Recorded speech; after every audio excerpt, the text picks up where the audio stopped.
Secret friends, unite!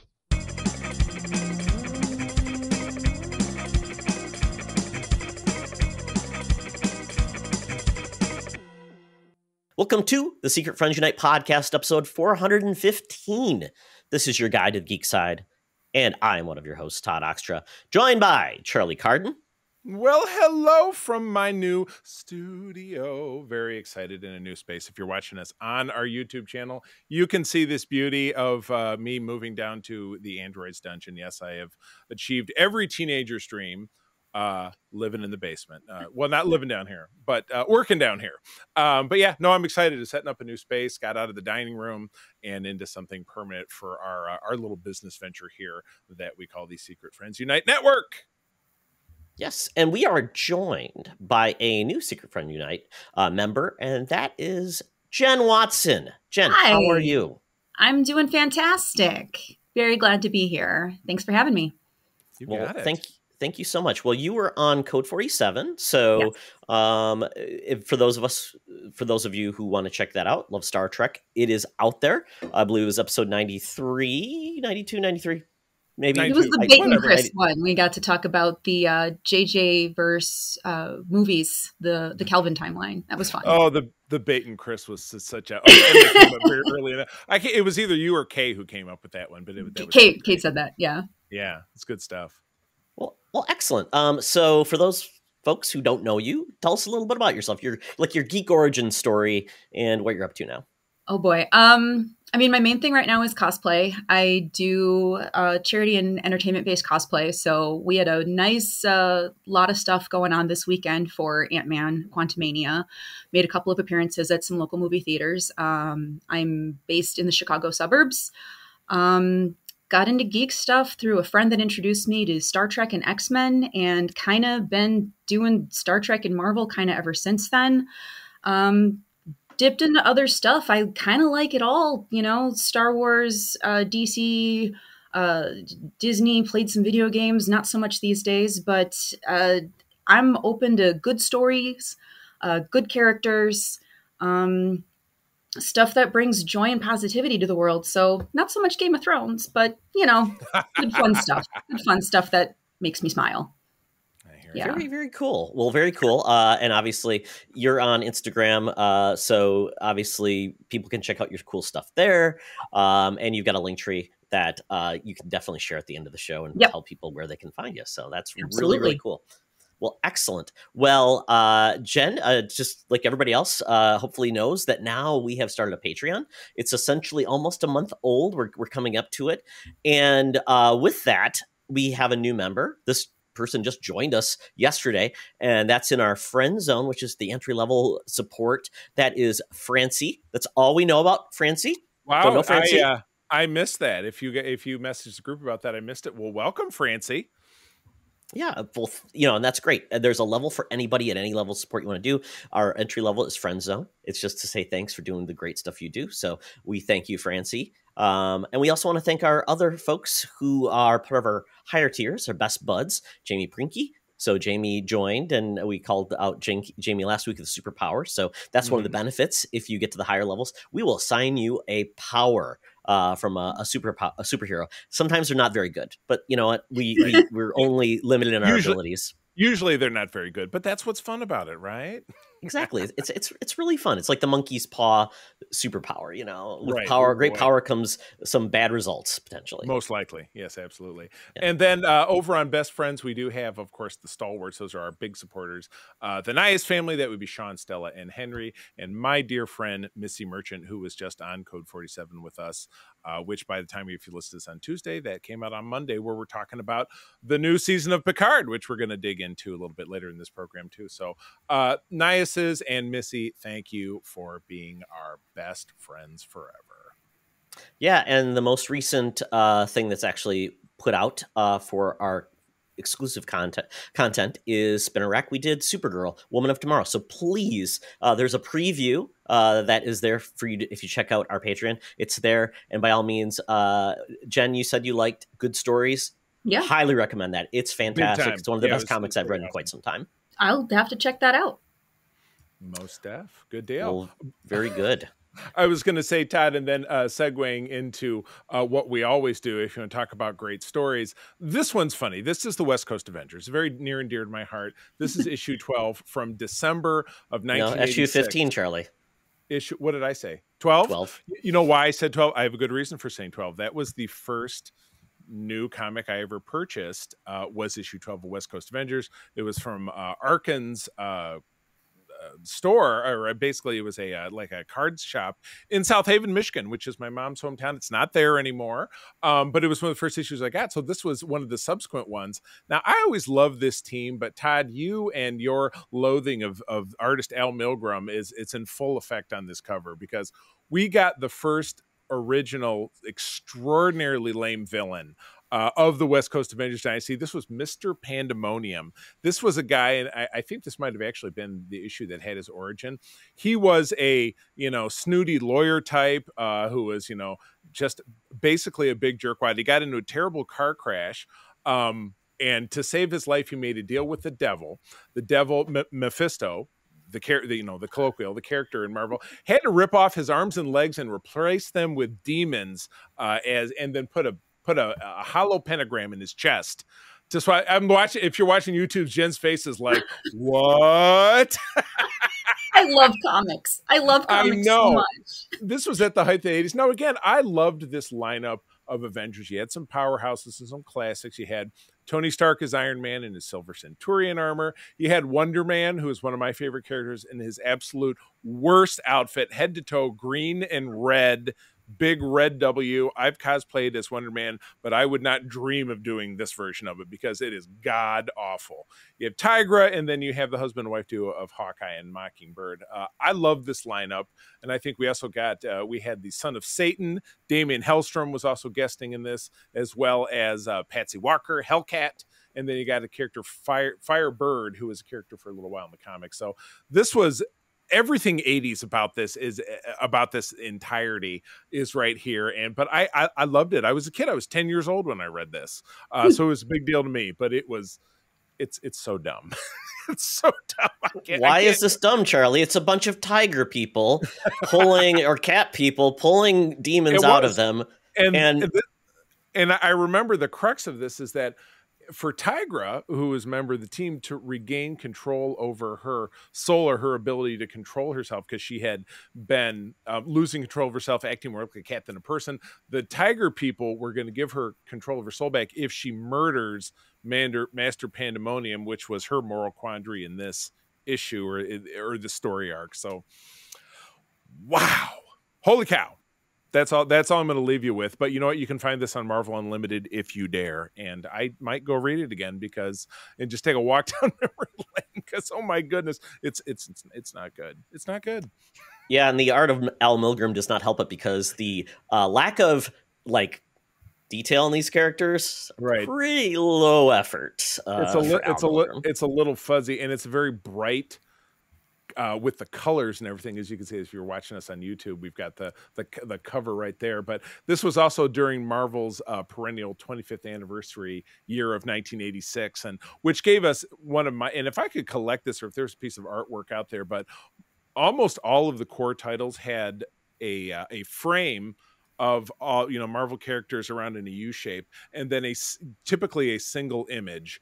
And you got, all the Spider-Man titles, the X-Men titles at that time, but it was also He-Man. It was also the Star Comics titles. So you had the Care Bears was one of them. And Todd, I had them all saved once in a folder, but I would be thrilled if somebody would give me a piece. And I know I could make it myself, but I'm sure it'd be illegal and somebody would sue the shit out of me if I was to make it for myself. But I would love to have a framed poster print of all of those. All of them. Sequence. Yeah. I'd love to do that. So it was a unique idea at the time. Yeah. If I go and do it, Vistaprint or Michaels or Canvas Champ, just try not to sue me. Just look the other way. Exactly. Yeah. So if you want this comic, it's on Comixology. It's the bad old days, folks. That's Big all time. It is. The only one that loves this is Charlie, and oh my goodness, we know Charlie. Jen, any more thoughts on this? Being exposed to it it's kind of like radiation being exposed for the first time. It's okay. I can still walk. I mean, I've read some old comics before. Yeah. So, I mean, I'm kind of used to these ridiculous outfits and ridiculous plots, which this kind of looks ridiculous, but in a fun way. you pretty much know exactly what you're getting into when you look at a cover like this. Big time. I mean, let's bring the West Coast Avengers to the MCU and see what happens. That would be my dream personified. We got Hawkeye's retiring. Let's see if he's doing that. They did bring the West Coast Avengers back recently, where they had the Kate Bishop Hawkeye on that, right. And Clint was kind of there with his head in his hands, going, "What is she doing?" Let's see what happens if we wanted to bring that team on. And they'll have the Easter eggs coming in. I know I think we got Wonder Man coming up eventually at some point. Right. So yeah, if you're familiar with these older stuff, then you're going to find those Easter eggs. They're going to throw them into the new shows. I know She-Hulk has a whole bunch of them. Yeah. So read up on some of the old stuff so that maybe you can catch some of the new stuff.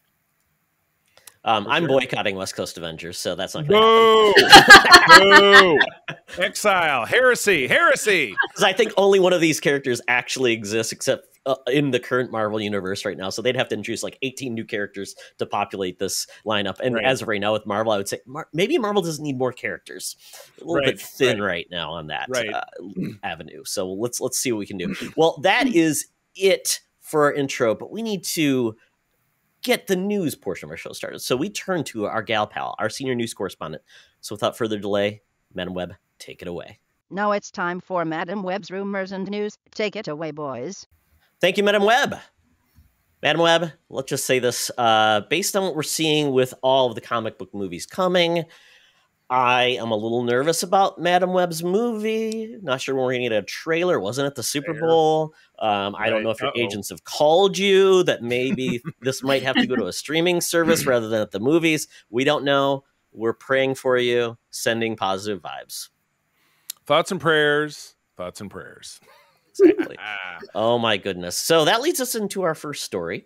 At this point, there's going to be a lot of shakeup at Marvel and in Disney overall. Bob Iger came back and said, we need to be profitable. We are $45 billion in debt. Disney Plus lost $4 billion last year. And we are starting to see the shakeup of that. Essentially, they're leaning into more quality over quantity, which essentially to launch Disney Plus, that's what they did. They leaned in. It's like, everybody gets a series, everybody gets a movie. Yes. And we're essentially we're essentially seeing that's not effective because they've got all the audience they've got in their streaming service now, and just putting more and more content in it just means we're spending more to not get more people in. Mm-hmm. So, and it's all, and I think we've had the first impact of that with Bob Iger saying we've got to save $5 billion this year. So he's going to spread out his content, and we're getting that because we thought we were getting the Marvels movie in July. Well, guess what? It's November now. And we're now also hearing that we're potentially only going to get 2 to 3 Marvel TV series this year, meaning things are going to get pushed out, which might be good, might be bad. But if you are a fan of the X-Men, my worry is I might not see the X-Men until like 2026 or 2027 because with all these projects already in the can, it's just pushing everything out. And that's a little nervous to me. So with that, I mean, looks like from the TV lens, we're going to get potentially What If pushed out, Echo pushed out, Ironheart, and then Agatha Covenant of Chaos potentially all getting pushed out.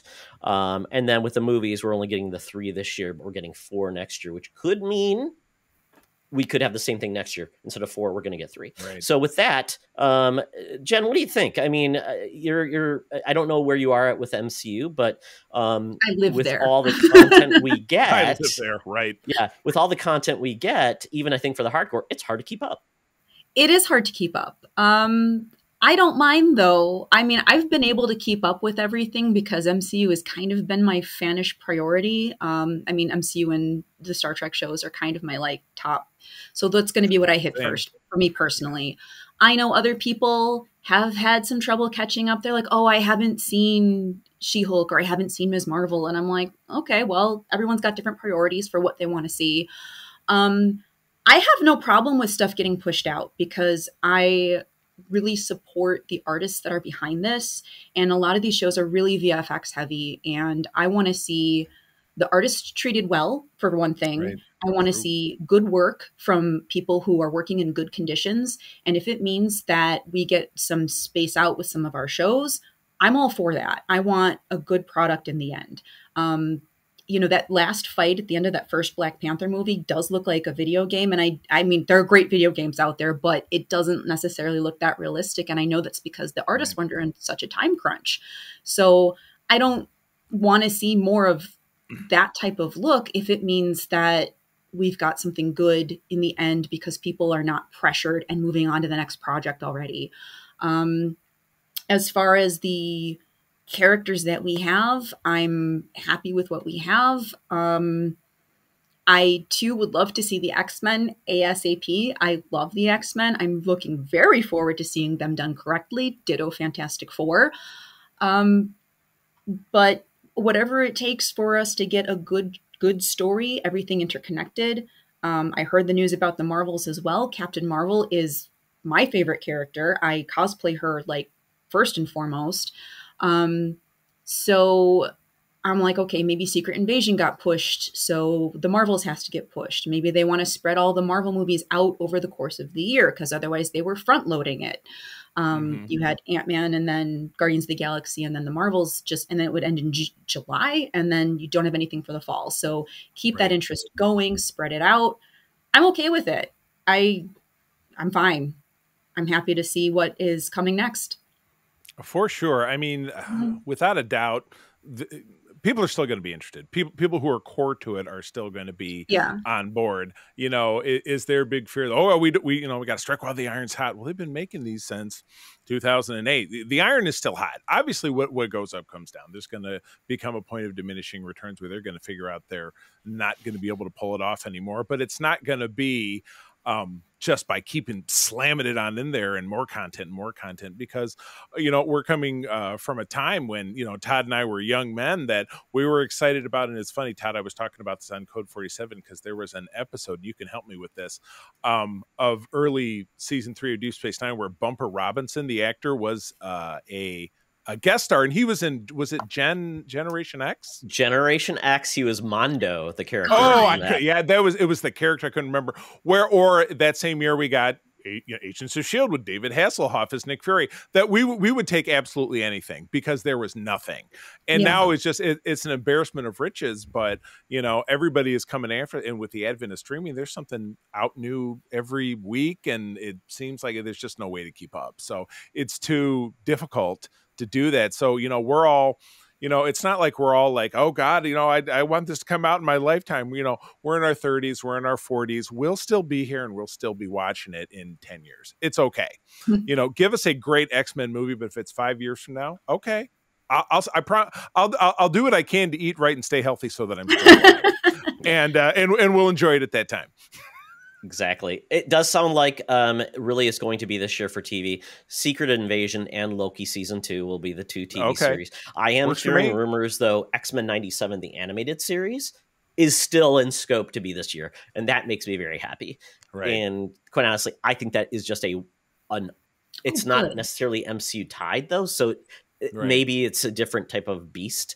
It might be, it might not be, because what we're in right now is the multiverse saga. So set up some of these other verses. It really is all the same stuff. It's just it really is. They found a way to do it for Spider-Man. You know, they bled What If into the animated series into the Multiverse of Madness with Doctor Strange by getting Haley Atwell in there. So they can do it because it really is all connected. The multiverse is the big eraser and the pencil that draws things together and erases lines. So why not? Yeah, we do know, though, the multiverse is that piece or storyline or the lever to use that is going to end, though. They've already talked about the end of the multiverse, which I think is a good thing from a storytelling perspective, because then you can just can use it as a explain away. It's the retcon. Right. Oh, because then it takes away any type of repercussions. So like, okay, then you're basically saying, why should I care? Because you could basically change the story. It's like She-Hulk. If She-Hulk can just go climb through the apps and make something different happen, it's like, well, do I really want her in my story? Because then essentially it's like, no repercussions. Have a good time.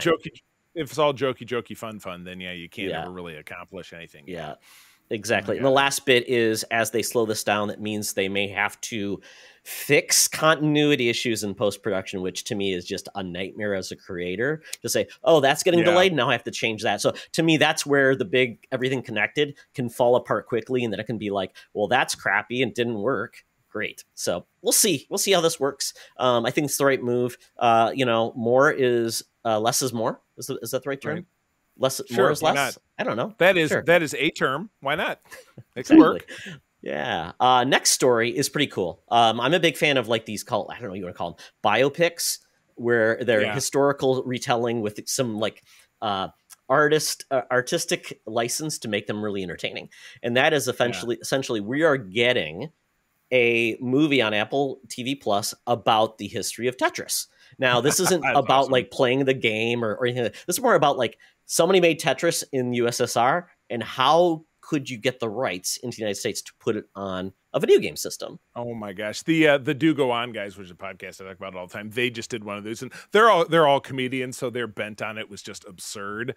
But it's a wild story. Yeah, it was a wild story about at the height of the Cold War in the '80s. So if you watch The Americans or you're just familiar with history at all, and it was funny. I was going to talk about it in the Geekies, so we watched that because it was tipped off for us in this Gen X documentary we watched about the ABC After School Special The Day After. Todd, have you ever watched it? Are you familiar with it? Yep. Oh my god, because a lot of it is Air Force based, talking to Air Force people involved. So I thought it's kind of in your wheelhouse. But yeah, that's all set during this time in the very early 1980s, where any day could be somebody pushing the buttons and all those SAC sites in the Midwest, all the missiles going into the sky. To be thinking about bringing a video game over from the USSR, it's a weird and wacky story. And isn't it just the story we need in this day and age?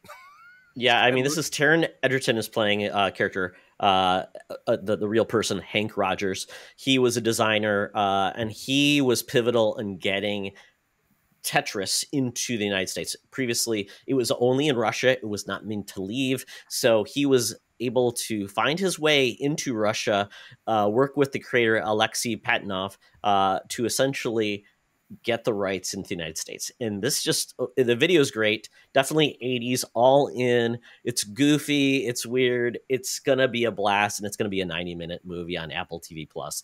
I'm all in on this. I love it. I just talked about the Pez Bandit What? a couple weeks ago.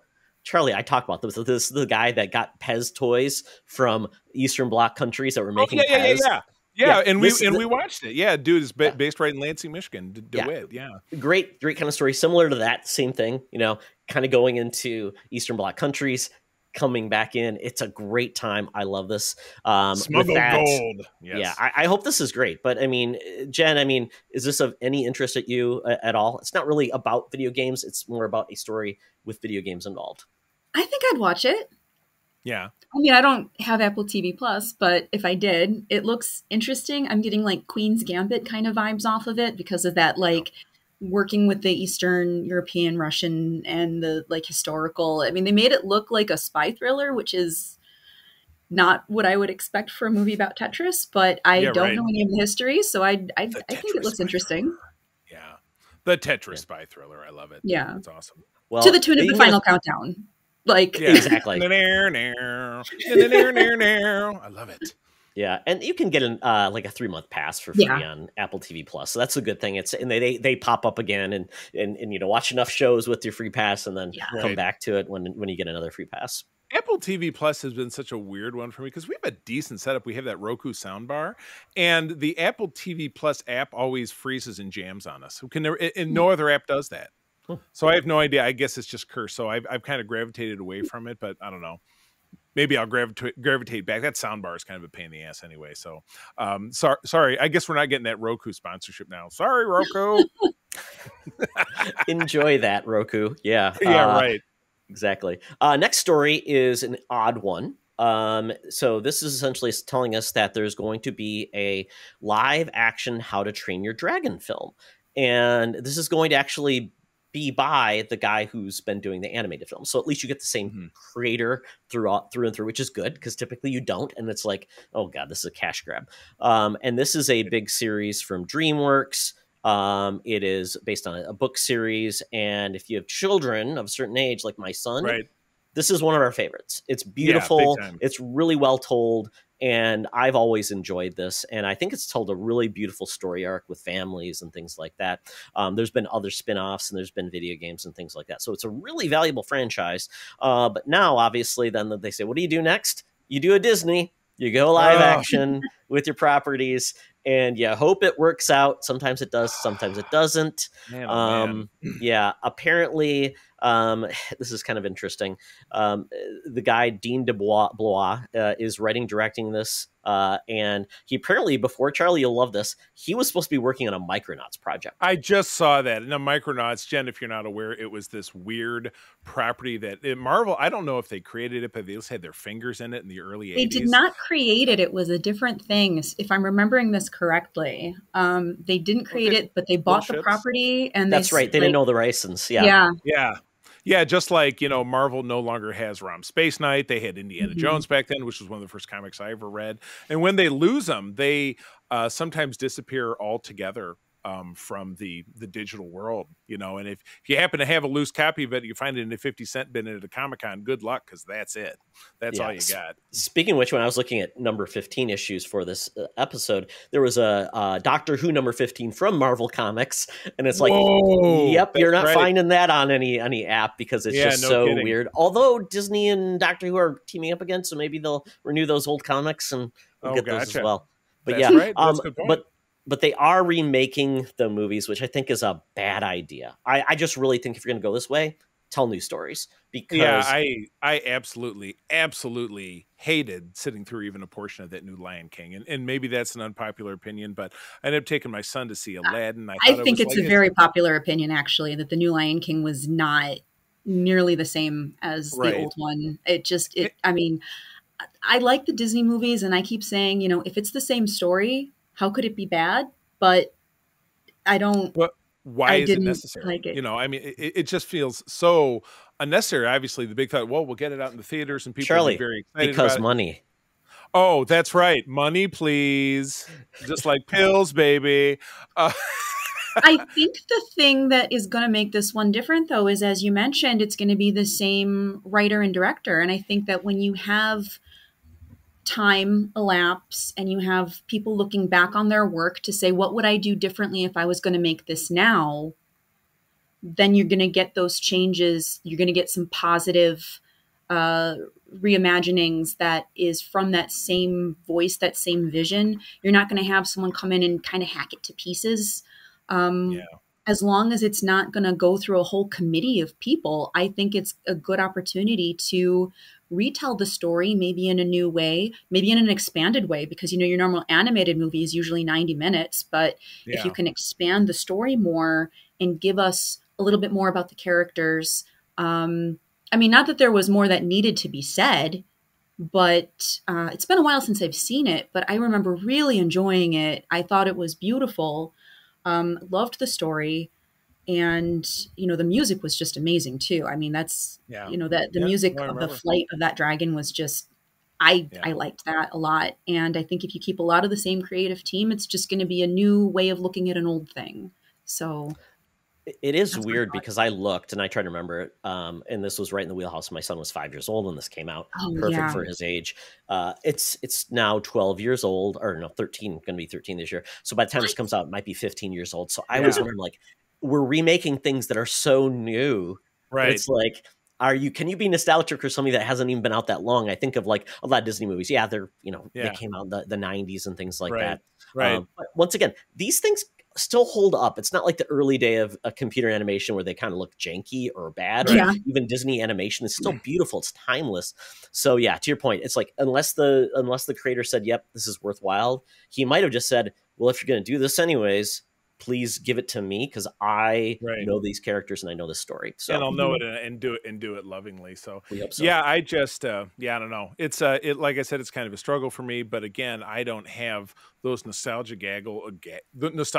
So I just made a new word. I don't have those kind of goggles for it.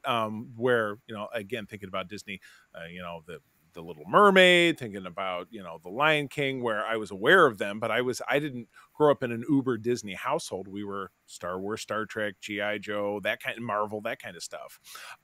So you're right. You know, is it forced nostalgia, or is it really something that people are going to glom onto? If you love how you know, How Do I Train Your Dragon, whether you're young or you're old, and there's more of it, I'm sure you're going to be jazzed for it. So I do understand kind of that much of a vibe for it. But, you know, I just give us something new. Try to start a new franchise. I know new ideas are scary. New is bad. Familiar is the cash cow.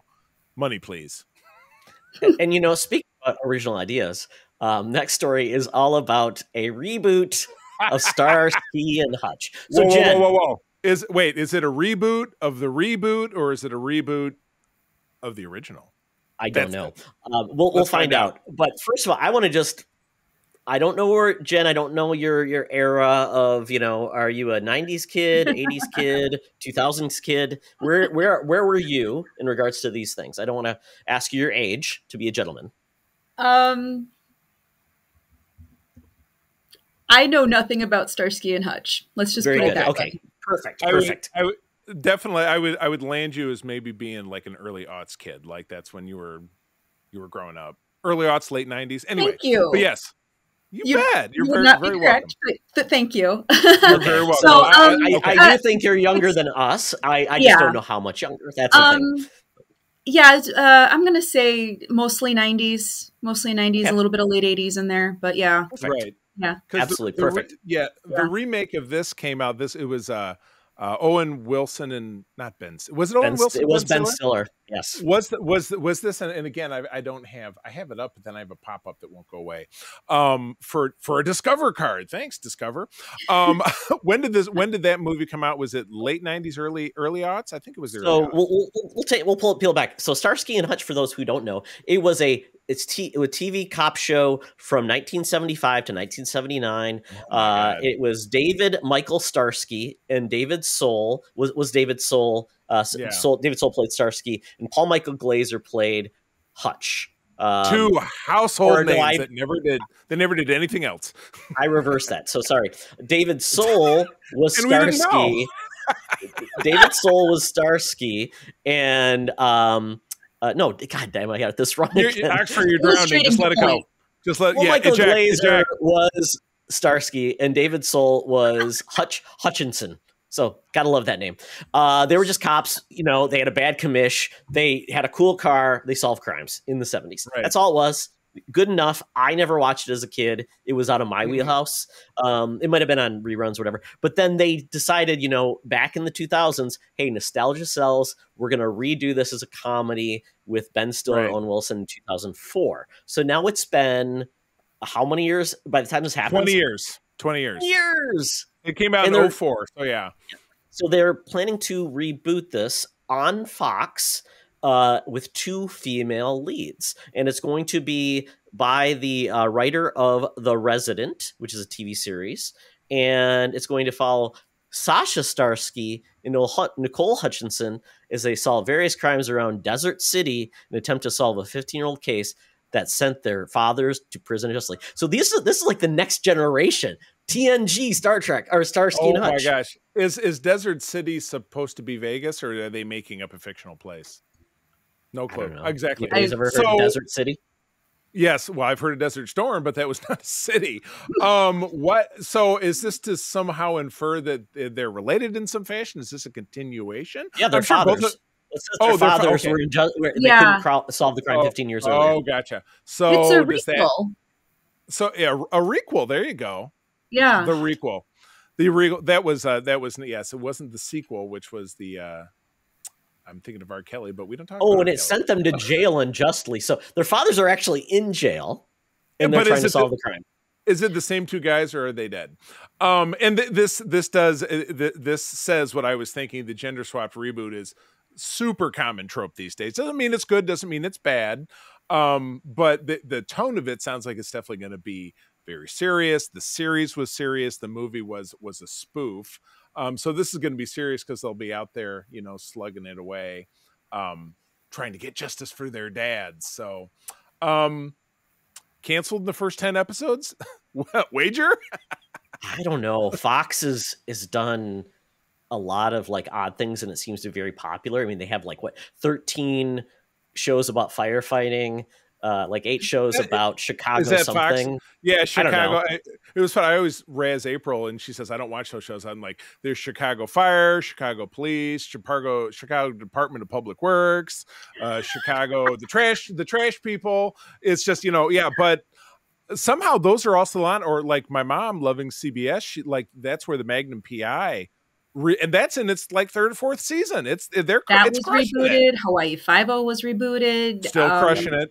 All the NCIS spinoffs. 7 seasons of NCIS, like in 10 different shows. Yeah. For something like this, there's an audience for it. I don't think that audience is me personally, but someone out there is going to enjoy it, and we'll see what happens. Procedurals are hot. And they'll keep going as long as there's people watching them, or it'll get canceled in the first 10 episodes. You never know. Hold it. Exactly. Network TV is so weird to me because, again, I was raised on it in so much that I've said before, my mom sold local TV here in Grand Rapids. So, and on Fox. So Fox was always on in my house growing up. I'm very Fox oriented, but we moved into this house, which is my childhood home, 5 years ago, and we didn't bring cable with us. We went to a streaming household. And I've never missed it. You can still find, Hulu will have Fox, or CBS is on Paramount, but I don't watch any of the shows. April will still tune into some of those network procedurals, but everything I watch is like, I guess technically I watch like Colbert, and that's on CBS, but I watch it on Paramount Plus. So I'm a terrible example of the network world. I don't know how they do. It's very foreign to me. I don't know how they do things anymore. What makes it popular? How do they still do ratings in the traditional way? Oh yeah, they still use Nielsen, and Nielsen takes in streaming accordingly too, and how many people watch things in the first day, how many stream them next day. It's very common, and we still have these services like YouTube TV, Hulu Live, which is essentially still giving people that same cable-like experience. It's just streaming. So people are still getting the stuff. It's just, how do they get it? I get my network stuff typically through my over-the-air antenna, which I get streamed through all my Roku boxes, which is cool. But yeah, it's there. But yeah, if you want to have a joke, go to Fox, look at their website and all the TV shows they've got. Essentially, there's 2 911 shows, and it's not Rescue 911. It's like 911 and then like Lone Star 911 with Rob Lowe. That's not even a joke, folks. It's there. I gotta see it. I gotta check it out. Yeah. I just love it that these guys are, what, it's a job for these actors. They work very hard, and I don't want to put them down, but I get it, but I don't get it. Yeah. And did you know that Susan Sarandon is now on a show called Monarch with Trace Adkins, the country singer, about a country dynasty, and it's on Fox. So there you go. The Lone Star of country music. You see, Todd, and you want to put down Yellowstone, but it's just a different variety of it. Charlie, I wouldn't be surprised if this is actually a Yellowstone spinoff. I don't know. Is it?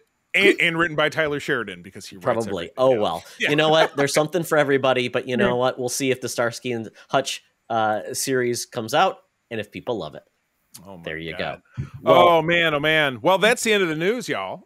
What a wild and exciting journey it's been. But I've got to get out my phone. Got to open the Fuber, the Feeble Uber app. It's time to get a ride down to Scugtown, Nastyville. The Geek Easy awaits, where we're going to be talking about a certain geezer in space. Let's go.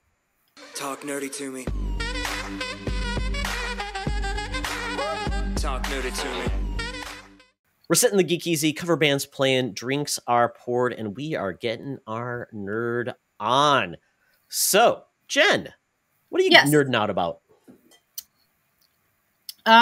Picard season 3 just started. First episode.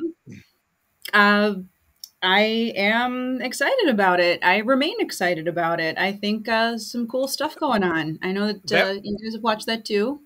that was a big challenge I just got off talking about this with Kay and Missy and Peter over on Code 47.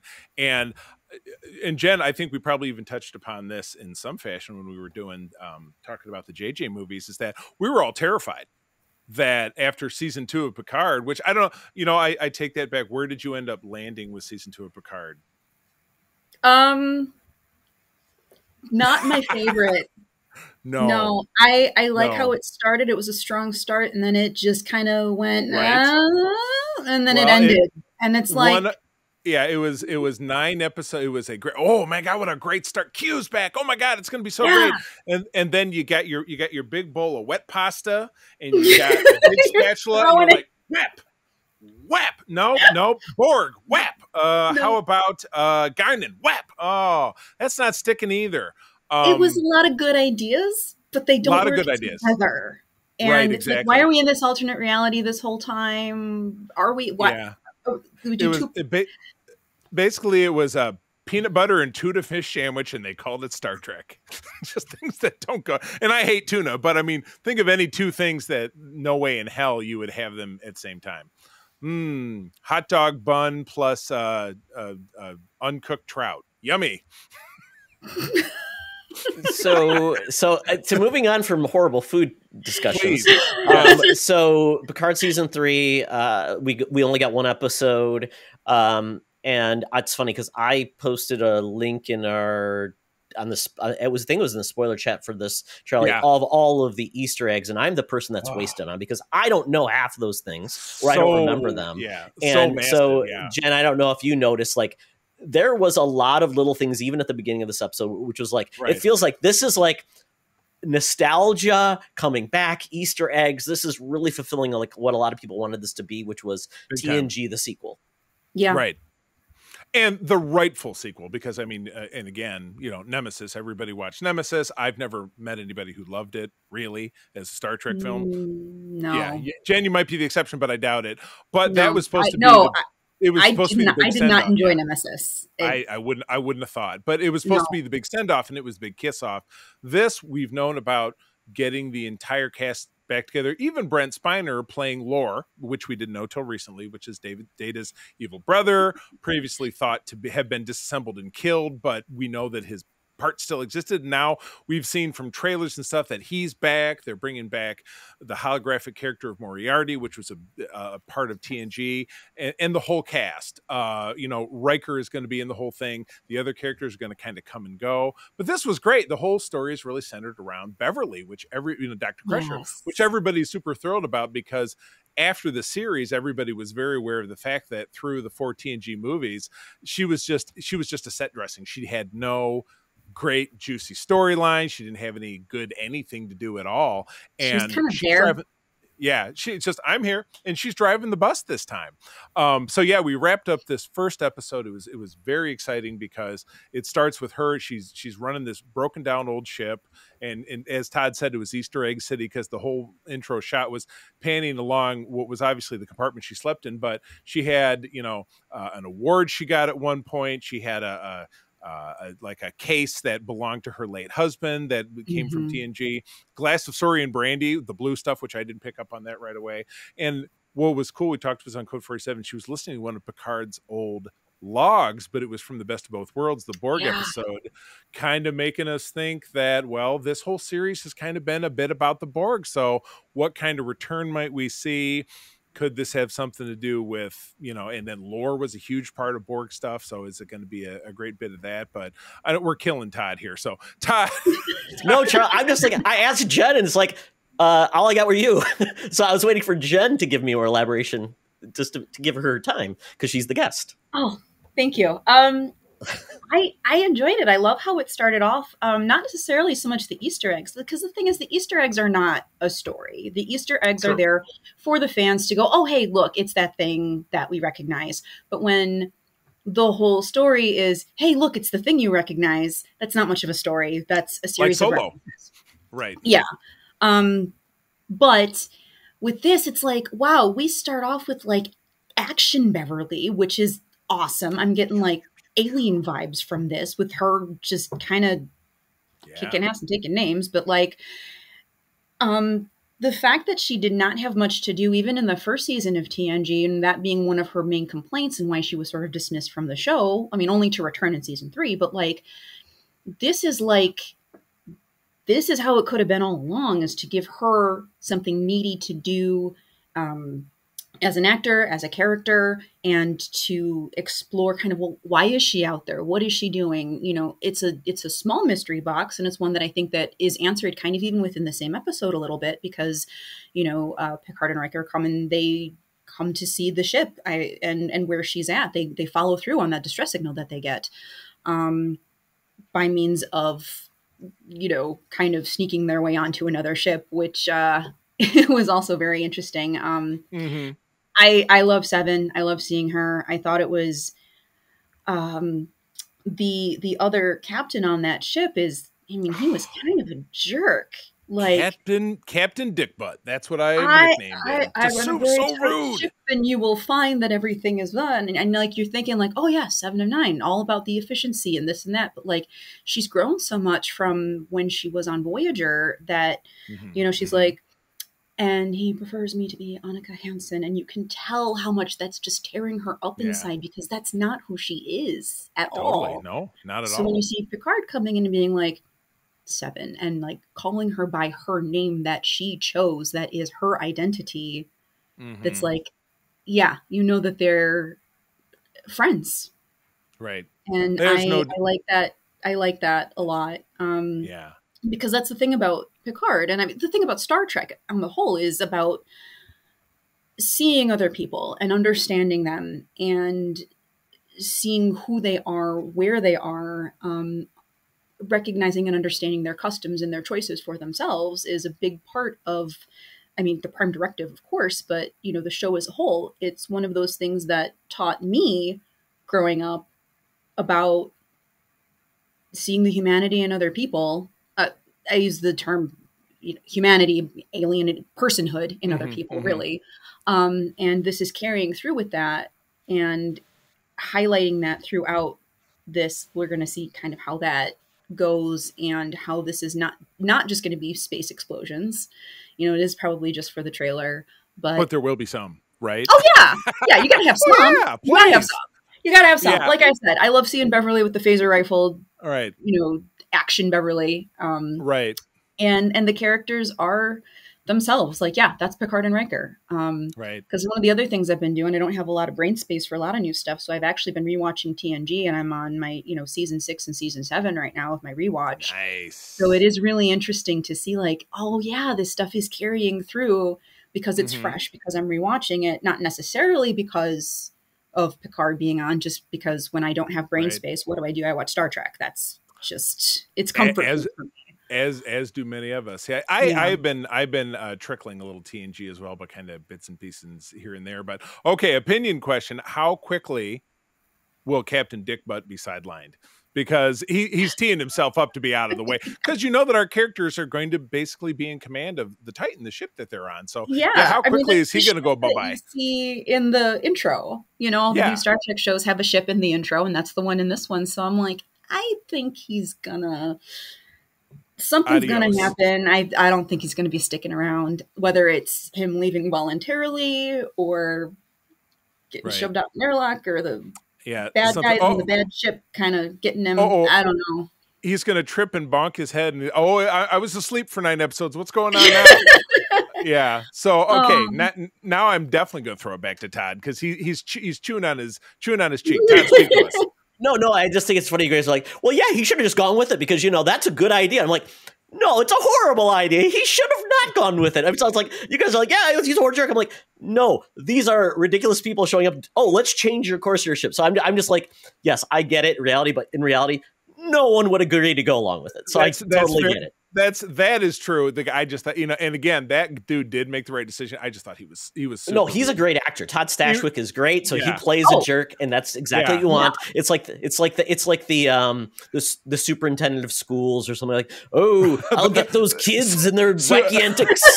He's Super Nintendo Chalmers. Exactly. But I really think what I really liked about Picard is they set up something cool. But what I've hated is the fact that they just meander and things don't come to fruition. It doesn't pay off. And it's like, why did you spend so much time doing that when it had no bearing on? And it just really felt like we don't have 9 great episodes, so we're going to fill it out with junk. And I'm like, well, why did you have to make it 9 episodes? Because the network said so. So I'm hoping they've got really great, pacing, they introduce a villain that really makes sense.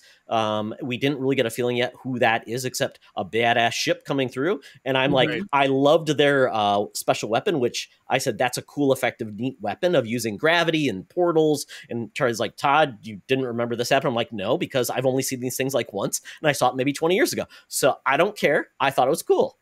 I don't think didn't you? You said twalk. No. You said something twalk.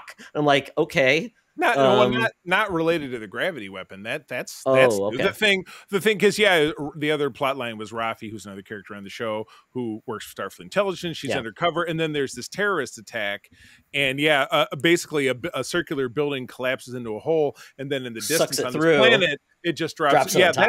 That's new, near as I can okay. tell. But yeah, I thought I missed something because I'm like, you said something about Thwok, and I'm like, did I miss something? Or? Yeah, there were a lot of homages, including the title sequence in the 25th century. Oh, got it. So that's what you're referring to, all the Easter eggs. Yeah, got it. Mm-hmm. And then the fact that we find out that Beverly has a son who has a British accent, and she's not talked to anybody in 20 years. Wonder where this might be going. So it was like that's what happened in The Wrath of Khan. Kirk met his adult son, who he did not know about, but he had not been part of that child. The guy with the white man's afro. Yes. Yeah. The late actor Merritt Buttrick, who he was in Star Trek 2 and they died in Star Trek 3. So yeah.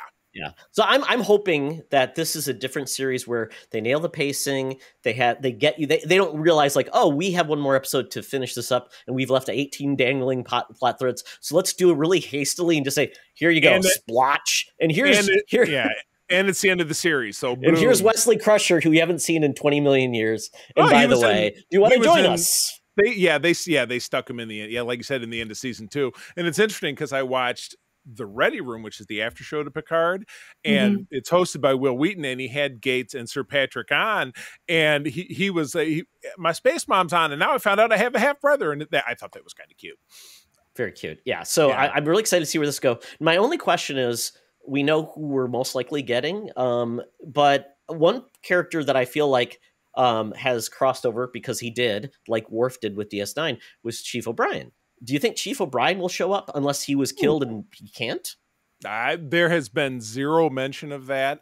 There has been a lot of back and forth about Denise Crosby, who is Tasha Yar. She was also the Romulan Sela, and somebody who I interviewed on the radio a few years ago, back when I worked in the industry. Very nice woman. She's going to be, I think, she's either going to be on the cruise, the Star Trek cruise that April and I are going on next week, or she's going to be at Vegas, which we're also going to. So we will know by the time at least we get to Vegas if she's in this or not. But it's been a lot of these coy, like she comes on and say, no, I'm not in it, but it could be an NDA. Maybe she's not. So I feel like there's some more surprises, but I would love, and I had this interaction, I think, on the Discord for the Grand Petoskey, our fan club chapter, that if they brought back, because they're both still alive and they're still active, Colomini, who's Chief O'Brien, and Alexander Siddig, who's Dr. Bashir, get them together to have a buddy whatever. If there's going to be other stuff said in the 25th century, this time period after the show ends, just keep resurrecting some characters. They're all still around. Most of them are still around. Yeah, Colomini's been in he's had some really cool dramatic roles last couple of years, so he would be perfect. Nana Visitor, who's Major Kira, or the actress who plays Ezri Dax. They could find a way to bring him back, so it'd be cool. So I will, or the Voyager actors, returning Kate Mulgrew coming back to live action has been bandied about. Most people, except for Todd, love Voyager and would love to see it come back. So I mean, Prodigy is basically a spiritual successor to Voyager. Big time. We've got one DS9 episode of Lower Decks, and I mean, DS9 is, really all that 90s Trek is just like in my veins practically. Me too. So I lived and breathed it every day. All that nostalgia is in those shows because there hasn't been a live action show that's kind of been, except for Picard, that's been, essentially standard timelines. The most recent shows have all been like, Discovery, Far Future, and Strange New Worlds, Far Past, and maybe we'll see something else. Maybe like to your point, maybe this will lead us to another series set in that era, right? That's great. That's what they're dancing around is exactly that this is this is not the end for the 25th century. So all right, well, for the sake of time, we should jump on forward. I will talk very briefly about a movie we watched last night, and maybe you guys have heard about this one because it's on Netflix, but Kenya Barris, who makes the Blackish and Grownish, I think was the sequel. Grownish and Mixedish. Mixedish, Was that the one where I know there was a third one where it was about the mom and her childhood growing up as kind of I've seen a few a child of mixed race, and it had Zach from Saved by the Bell as the dad. Oh yeah, there you go. Yeah. Well, this was this is, while this is not connected to that, it certainly felt like a spiritual cousin. But this was it's been out for several weeks now. This is Eddie Murphy's return to something where I thought he was great. So he and it's actually Nia Long is his wife. They have a daughter, and then it's actually it's Julia Louis-Dreyfus and David Duchovny are Jewish parents. Their son is Jonah Hill.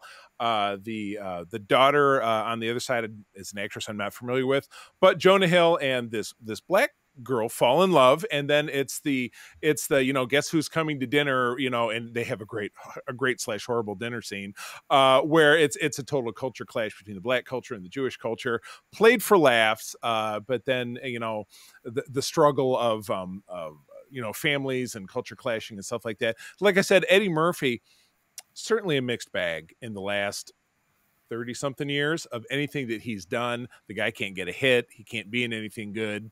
I've always loved him. He was great in this. This is really fun. And again, it's very accessible because it's on Netflix. So I'd recommend it. And it's funny, Jonah Hill quits his career in finance to become a podcaster. There we go, Todd. That's our destiny. What? Worst idea ever. It really is. But of course, because it's a movie, he's successful. Is he selling all those Manscaped ads? I'm actually wearing my Manscaped t-shirt. I don't know if you can Very see good. it, Yeah. We've got our stuff from Manscaped. Thank you, Manscaped, for we love it. Support. Oh wait, great. We're they didn't pick us up as a sponsor, so we should stop talking about them. Oh well. But anyway, I'd recommend it. As I said, it's on Netflix. Yeah, it's got good reviews. I've heard they dig a little deeper versus just the surface levels of just zaniness. It's not all happily ever after once you're an interracial couple married. I am part of an interracial couple, and there are cultural things that after a while you still find things like what. So it's very it's Jen. It is what it is. Todd is actually married to Kenya Barris. I didn't know if you knew that. Yes. He gets all that Blackish money. Way exactly. Yeah, exactly. I am craved by many people. They all want to be with me. But I have to let them down and say, sorry, Kenya's got my heart. That's a tough one. That's a tough one. Yeah. Wow, that went someplace. Oh, well, I'll take you to a different place, which is a little bit more family friendly. And that is Moon Girl and Devil Dinosaur just dropped. This is actually a Disney show that is also on Disney Plus. So it's a little different. It's kind of like weird. Disney does these weird things where they still have Disney Channel shows that they dump onto Disney Plus. Some are made for Disney Plus and vice versa. So this show is cute, but it is not like a cutting edge TV show. This feels like if you remember those shows like Danny Phantom, shows like what was another one that was like Jake Long, American Dragon. This is like that type of show. It's fun, villain of the week. It's cute. It's got good music in regards to it's got a catchy tune that plays with the show. The animation style I feel is very fresh. So it's not dumbed down kid stuff, but I think this is definitely for a probably 8 to 9-year-old kid, because the main star is a 13-year-old girl. Lynella is her name, and she's essentially a super intelligent girl. Her parents own a roller rink in East Lower Side, New York City. Lower East Side. Yeah, so sure. And then she's super smart. She's 13 years old, like I said. And as you know, with content, the character's age, typically kids that watch it are far younger because they want to be older. That's their thing. Right. I don't think you're seeing a lot of 13-year-old kids watch this show because they are into much older things. So it's one of those things. It's cute, but it's all about her. She's trying to solve the mystery of hey, someone's sucking the power out of our city. So they're closing down all these city shops and things. She's trying to solve the mystery. She's got her own lair like Dexter from Dexter's laboratory where she goes down. It's in the subway. She's an inventor. So she ends up creating a portal that brings in Devil Dinosaur. And Devil Dinosaur is a big red dinosaur, and he's cute, but he's also ferocious, but they become fast friends, and he lives in the subway. And she decides to become a superhero, teaming up with Devil Dinosaur to take on the villain that's sucking out you'll like this, Charlie, sucking out the power. Her name is Aftershock, but her last name is essentially, she's like related to Electro. So is it Max Dillon? Exactly. So her last name is Dylan as well. She's like, so I like that little Easter egg that's tied there. And it's really about, that's the first episode. It's 40 minutes long. It's essentially her becoming a superhero, doing the montage for training, doubting herself, not wanting to do it, and covering all the bases. And you know where this is going. There's going to be 22-minute episodes going forward where she's going to take on another villain of the week. There's one I think I've seen where she's using she's using her roller skate skills and getting around and using her gadgets. So it's uber cute. That's awesome. It's uber cute. Sounds delightful. I'm vaguely familiar with the characters just because it's Marvel stuff. I'm aware of things, but I did not know that the show had actually dropped yet. So that definitely sounds. And I watch kids shows all the time. Yeah, I mean, I just. Who cares? Whatever. I like things that bring me joy, and sometimes that's kids shows. So I'm gonna have to check that out too. That sounds that's fun. Completely delightful. I know the Devil Dinosaur character because it showed up in one of the Lego Marvel Avengers. It was one of the, remember, Todd, I know you loved how they were trying to stretch it for content. So they're like, now one of the hubs is the Barton farm. And I remember being on the Barton farm and bringing up Devil Dinosaur and having him stomp around and stomp on the villainous Lego, like the henchmen and stuff. So that's what I remember because as the Lego move, after they did Lego Jurassic Park, they had a dinosaur skin that they could drop in other stuff. So that's obviously why they ended up doing that. So it's super cute. I don't think it's tied at all to the MCU, so you don't have to worry about like having to catch up, which is perfect. I think they need shows like this that are just fun, introduce new characters, have a good time, have stuff for kids where they can just jump into it and enjoy it. It's like I said, it's primarily female cast. It's African American family. Her best friend, who's like into social media, who kind of makes her a star, is Hispanic, Latina. So very cute. It's there. I think there's 6 episodes. So if you just want something just dumb fun to enjoy, it's cute. And share with kids. And share with kids. Your SFU drinking game is when Todd says dumb fun. Glug, glug, glug. Maybe it's wrong. It's not dumb fun. It's cute. And it's just what a cartoon, like a Saturday morning cartoon should be, which is just a little bit smarter than it probably needs to be, which is good. Right. Which I like for kids shows, I like the kids shows that show the kids being intelligent and working out some of their own issues, which it sounds like this probably does. And as a parent, you can watch it with your kids and not tear out your hair because this is not so mind-numbingly dumb. That is mind-numbingly dumbingly. Well, speaking of, I don't want to color it. But that's the end of the Geek Easy. Todd, time to get out that Air Qantas app. We are headed for the land down under, for the Thunderdome, for Tina, and for the mutants to talk about Quantomania. Let's go. Welcome to another edition of Thunderdome. Thank you, Tina. We're sitting in the Thunderdome where the mutants have been gathered for a topic or a game to be entertained. And this week we are doing our spoiler-filled discussion of Ant-Man and the Wasp: Quantumania. This movie came out on February 17th. Peyton Reed is the director. And the byline is Ant-Man and the Wasp find themselves exploring the quantum realm, interacting with strange new creatures, and embarking on an adventure that pushes them beyond the limits of what they thought was possible. This is the 3rd Ant-Man film. Yes, folks, we got 3 Ant-Man films. And you know what? That may not mean a lot to a lot of people. The fact that Ant-Man even got a TV series or anything is amazing. So take that and pin it, because the fact that we still got a 3rd Ant-Man film just blows my mind, because he was a D-tier hero at best, even though he was an Avenger. One of the original Avengers, because remember the original Avenger squad was Iron Man, Thor, the Hulk for 2 seconds, and then Ant-Man and the Wasp. Those were your original 1963 Avengers. And people tend to forget about that stuff. They tend to forget that the Hulk was there for 2 issues and he was gone and didn't come back until the 80s. Yet because of the MCU, people are like, oh yeah, they rattle off the cast of the first Avengers movies like those are the core Avengers characters, and even Captain America wasn't an Avenger to start with. He came in, he was found in the ice in issue 4. So yeah, but again, it is and it isn't that Ant-Man, because Ant-Man was Henry Pym or Pym, depending, and then Scott Pym Lang. particles, Charlie. They kind of say it in the name. And then Scott Lang was new Ant-Man, but that wasn't until the 1970s. So this is and then Paul Rudd is obviously the Scott Lang character that we've had all the long whiles in these films. That is. Yeah, and I took my family to the movie. They rarely go to movies together because they're just not moviegoers. So I typically go and I'll ask them, "Do you want to go?" Just to be nice. And they decided, yes, we'll go to this one. So I tried to figure out, like, well, which MCU movies have you watched recently, so you'll actually not be lost. So the only thing we had to really keep them up on was Loki. So we watched a recap of Loki, and which was good, just to get them. It was like a 6-minute recap, perfect for everybody all in. Man, that's too long. Exactly. But it was enough to keep them up to speed of like who is Kang. And that was really, I see the big thing you need to know about this movie of kind of who Kang is.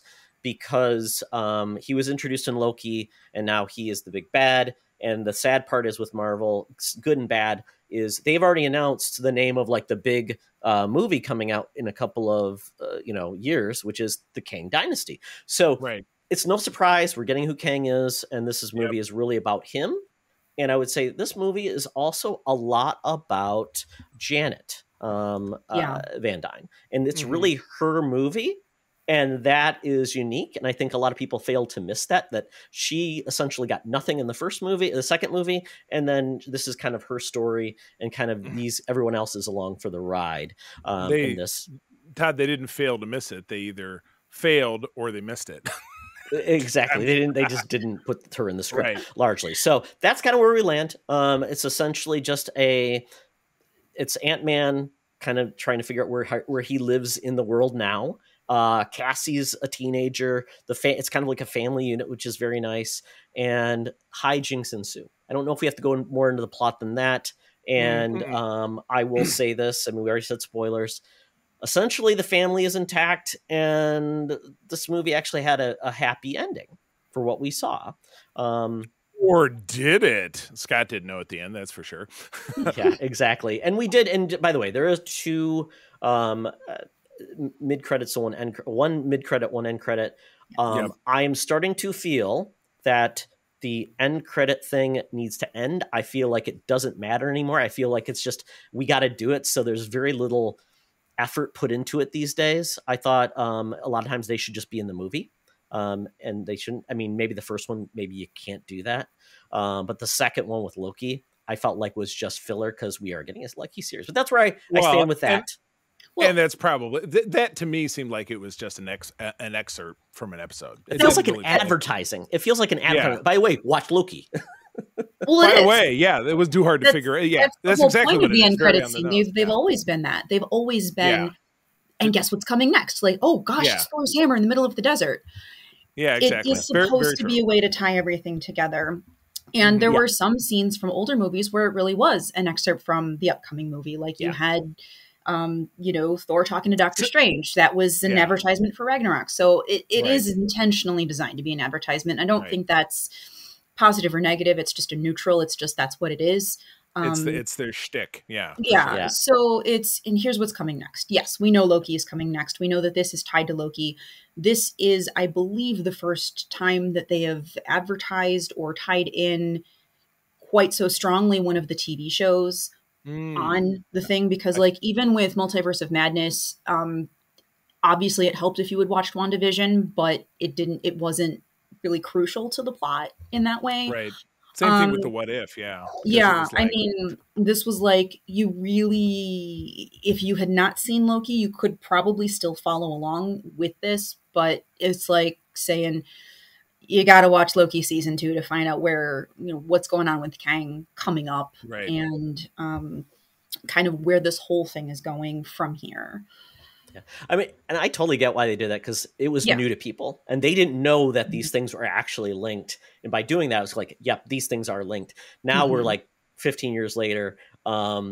And I still see people leave the movie before they start. So Right. even with that, I feel like Are you new here? Yeah, and right. I think the people that are into it are staying around, and I don't think those are the people that need to know that because they're the ones that are going to. So I'm like, in a lot of ways, I think the ad credit thing, I think they either need to rethink it or get clever or make them unique. I think the worst one was Black Panther: Wakanda Forever, because the scene, while important, should have been in the movie because it wasn't like years later or something else. It wasn't like here's tied to something else. It was just telling more of the story, and I felt like it just is people who might not have stuck around missed that part too. I'm like, so maybe they just have to be more caring about how they use it. And this one, the first one, I think is okay because it did tell you kind of like this is a bigger deal, kind of like the Thanos I'll do it myself type of thing. Right. That clued people in of like, hey, there's a lot more Kangs, and by the way, here they are. Although I'll say Jonathan Majors' voice when he did like the old man voice was horrible. I like Jonathan Majors, but that horrible voice. Don't do it. It's Christian Bale's voice, Batman.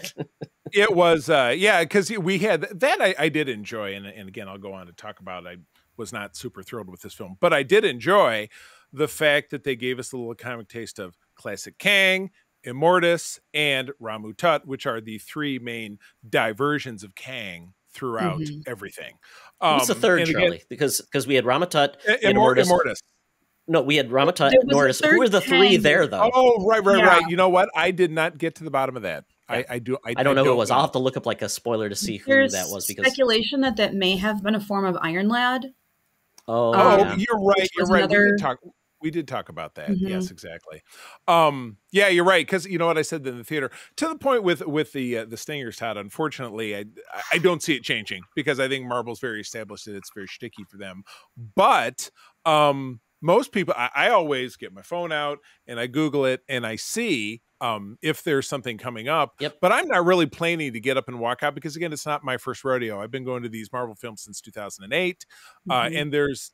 I think maybe without exception, there's always been a stinger of some kind. There's been a few that have not had it. Oh, okay. I figure, or maybe not more than one, but yeah, exactly. Or like Guardians that, because it's very jokey, they'll stick in like five of them, 5 to the end of Guardians of the Galaxy. Like what was that one with, was it the one with Thor where it was just the Beast? Like they were just playing catch? Yeah, that was one of them. I'm like, okay, that is stretch it. It's just a joke. It's a gag. Sometimes it's an advertisement. Sometimes it is something that's essential to the story. And I find that the ones that are more essential are going to be that mid-credit scene. It's not always going to be the one that like has you wait until the very end. So exactly, where you're like, I gotta pee, let's go. Like, and I don't think they're effective when they're just a clip from the TV series because it just feels like.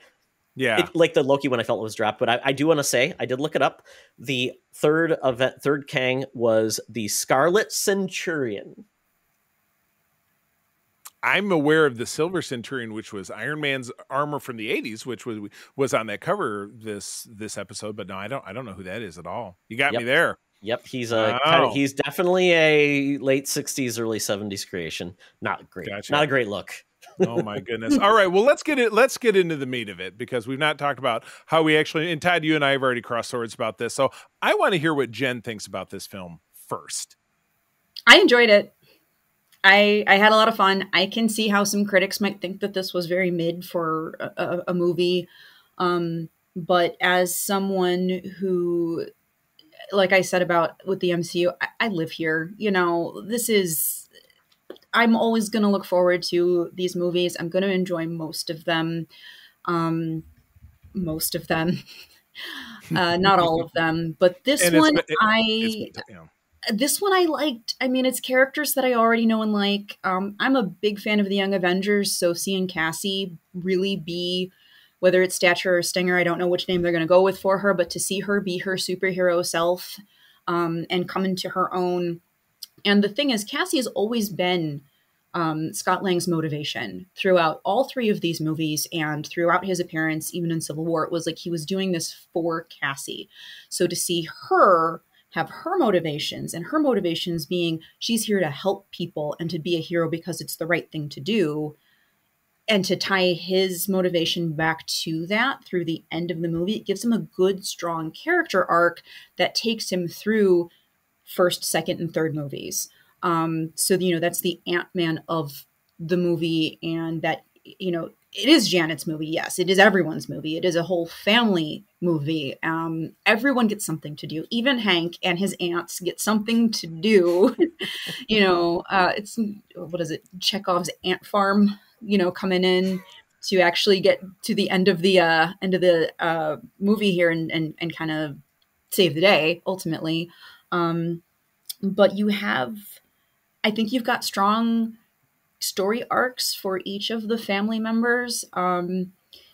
Some of the stuff that I was kind of iffy on was Janet being so emphatic about like, no, don't go to the quantum realm. Don't do anything with the quantum realm. When like at the end of the second movie, they had like the van set up with the quantum tunnel and they're like willingly sending Scott down to the quantum realm. Like, wait a sec, that doesn't add up. And the more you think about it, there are a couple of pieces that don't add up. But the time differential was the biggest one for me. Yeah.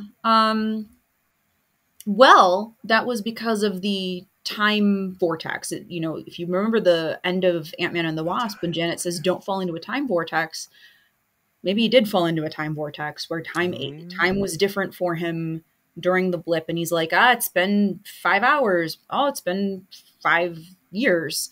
Right. Yeah, that's where I was hung up. Like, well, how come it hasn't been 50 years by the time they get back from this 2-hour movie?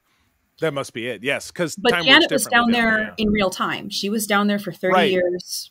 Very real true. time. Very she true. aged. She lived her life. She was not in a time vortex. She hooked Scott up with Bill Murray. Exactly. Yeah, Yeah. That's a good excuse though. If you're gonna hook up with somebody, say she had needs. I had issues.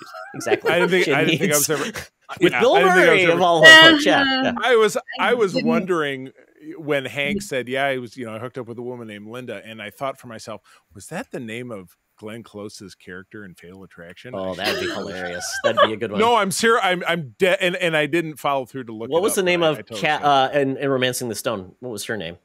Joan Wilder.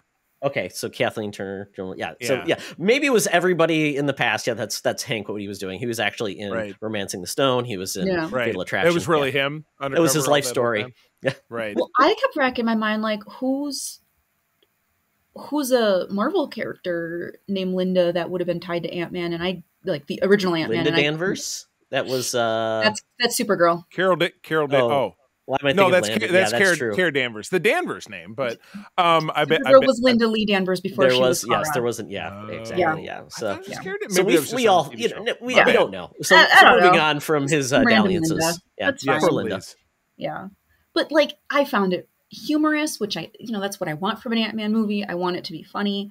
The fact that I want anything from an Ant-Man movie at all is kind of telling as to how much this has really kind of gotten into me. I mean, when I realized that I was sitting in a theater opening night for Ant-Man 1, I'm like, I'm sitting here in a theater opening night to see an Ant-Man movie.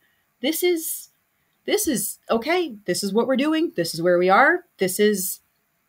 MCU's really kind of got me. And it's kind of got a lot of us. But he's a character that I've found to enjoy. Hope is great too. I wish Hope had more to do in this movie. But I mean, I guess when you're balancing out all of these different characters, I mean, Hope was last movie, Ant-Man and the Wasp, that was kind of her story and her time to shine and her time to show us everything that she is. But yeah, it was funny. The visuals were really, really cool. It was weird. I love that it was weird. I haven't been this weirded out by a Marvel movie since the first time I saw Guardians of the Galaxy, because it was so out of left field, and this was like out of out of the ballpark entirely. I don't know baseball metaphors, but that's MODOK for me was the very definition of thanks, I hate it. Like that was a wild surprise. I will admit that. I think because I'm supposed to feel thanks, I hate it. Like the uncanniest of valleys. And I'm going, I don't know what to think or feel about this. But well, at least you got to see his butt as they picked him up. Oh, his little tiny legs. Oh my God. Goodness. It was so weird. At least I understand how he got there, right? He kind of shrunk in all the wrong ways. Right. Yeah. Like they just made be that glad make it wasn't sense. his front. Yeah. a comedic foil. That was probably a good point. They made him a comedic foil, which is great. Yeah. First, like, he's good. Like, no, and it's like, at least I die as an Avenger. I mean, just so like, it's perfect because he wasn't that well written of a character anyways in the first movie. And Very one note, yeah. And they're like, I was your brother, and he's touching his face. I'm like, I liked how they added comedy to this movie. I think it really balanced it out to not take this movie too seriously. Right. Well, I was not a fan. Sorry.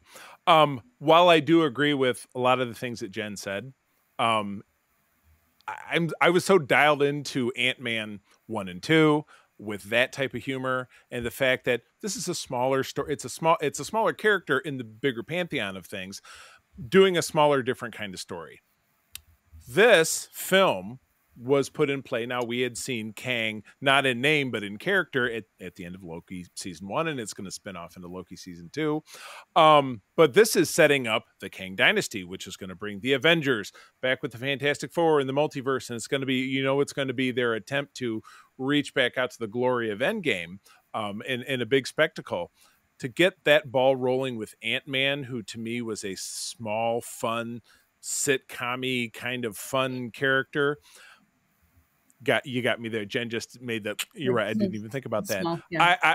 I feel like this was the absolute wrong character to try to kick off Kang. It just that part of it just did not do it for me. Kang should blast out and take on the Fantastic Four out the box like he did in the comics. He should blast out. He was introduced in the Avengers. That's what he should be doing. It should be more epic in scale. And I mean, and again, your visuals of this were fantastic. His depiction of what is known as Chronopolis, his homeland with all the different spires and throughout time. Kang was not Kang the Time Conqueror in this movie. He was a dude who was stuck in the multiverse, and in the past, he conquered reality and he was trying to get back to it. So, okay, that part of it can kind of work, and it did tie back to what we saw in Loki, but I did not feel that Ant-Man was the right vehicle to start this road trip with Kang. Really? I kind of felt like the way that Thanos worked effectively, we were given little bits of Thanos story time, and it built up his mythos and build. They didn't introduce him, and he was just taking on the Avengers right away at drop 1. And I think this is a good way to introduce him in a small way with one Kang that obviously was foiled. And then it leads into, okay, they're probably going to have Kang dripped into the rest of this. And it's going to be pieced together, and you're going to get more of Kang, and you're going to get that moment of, fine, I'll do it myself type of building it up. And I think that's how you make it effective. And you basically establish more Kang, you give him more personality.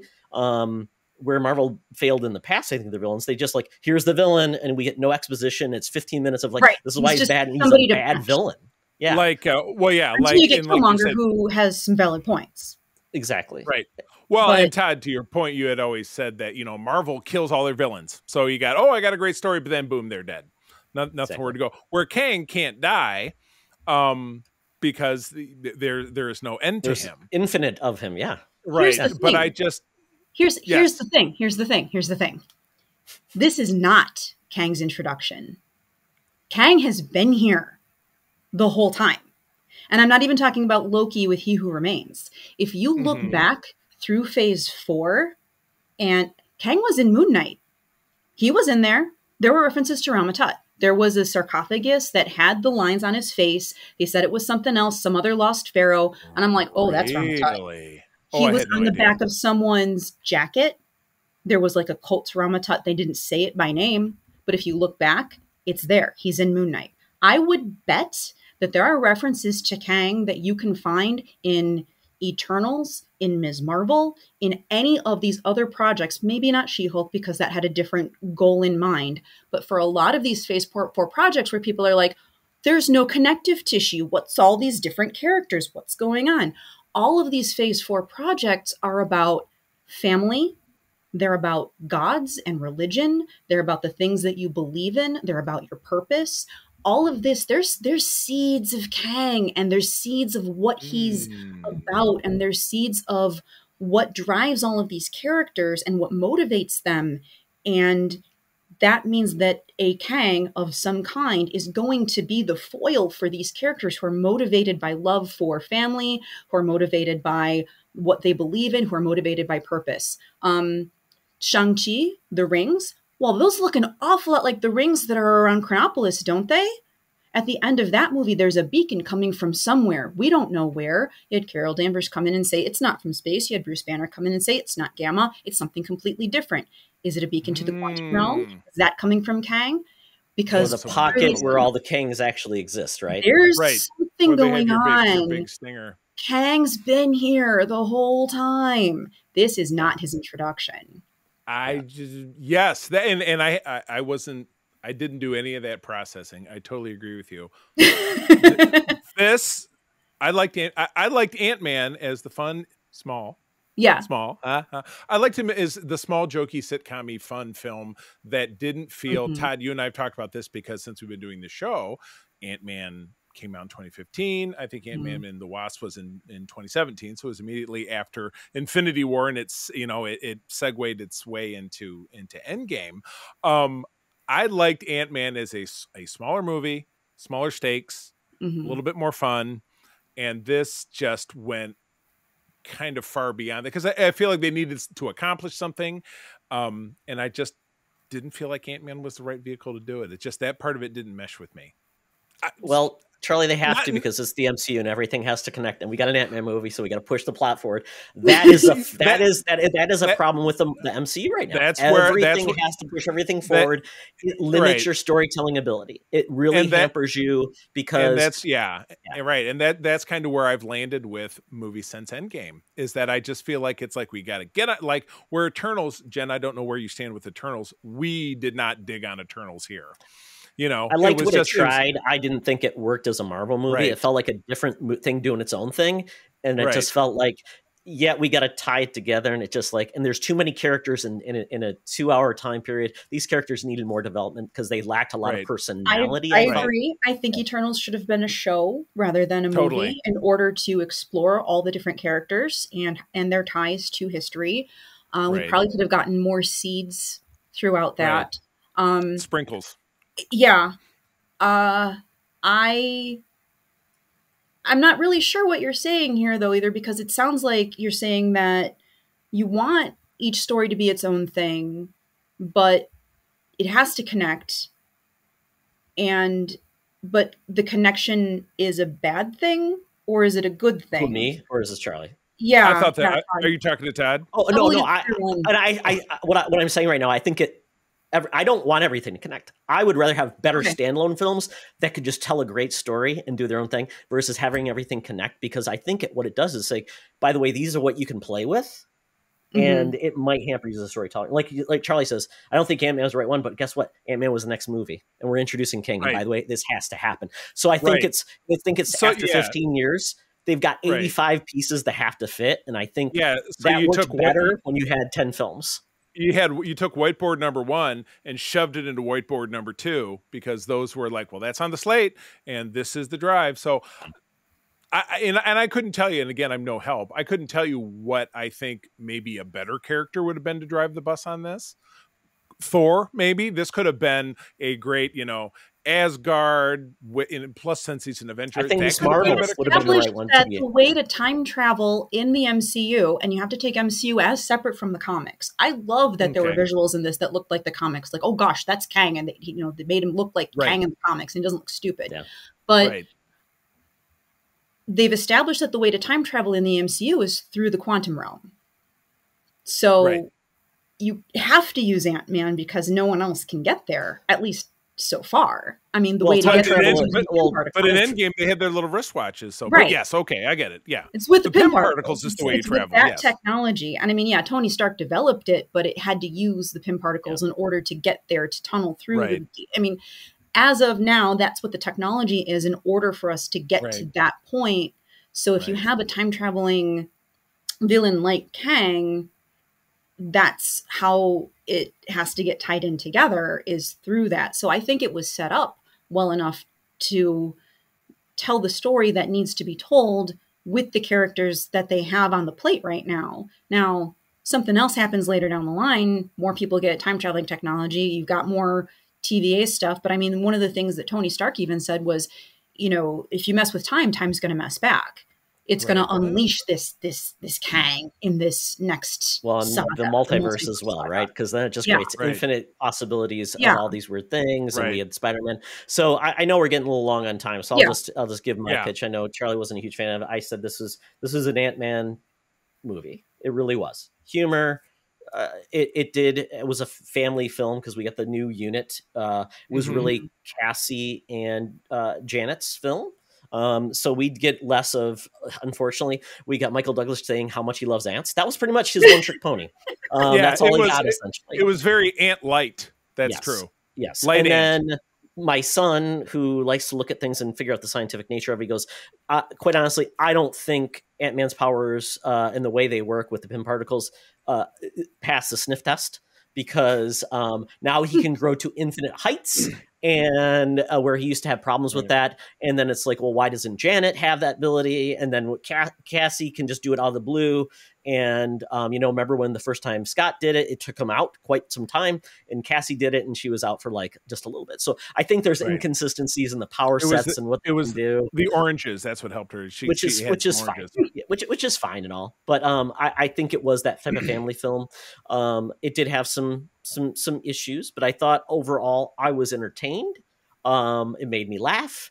I do think we're kind of running out of the people that are really interested in the MCU as a broad audience. I think is probably going to shrink, because I think they feel like, I can miss that. I can watch it on Disney Plus when it's out, or skip it because it really doesn't matter, because who cares? It's really people that are going to really be in it are people that like a character or are really tied to the MCU.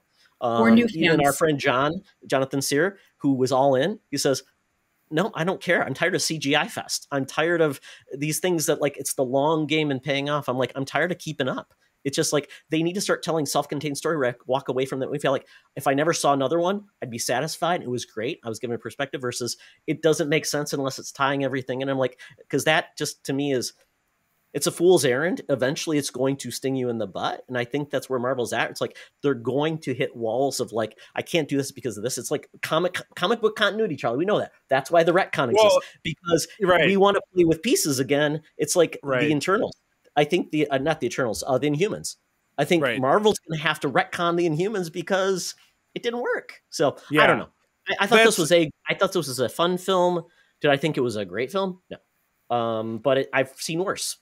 Yeah, it's funny you should mention that, because we're going to jump on next and do our Patreon segment, Spinner Rack. We're going to be talking about Avengers, Eternals, X-Men, which it was so background heavy that I'm like, okay, because there was just so much of it I didn't get. Continuity will bite you, because people have to have so much background for it to even make sense. It's like, ugh. Yeah. If characters can't stand alone without watching 85 films, that's a flaw in the structure. Yeah, and I do feel that it works well, but I'm excited to see what they do next, and hopefully we get some cool payoffs. But I'll be honest, I think the most excited I am for the Marvel movie is actually Into the Spider-Verse 2.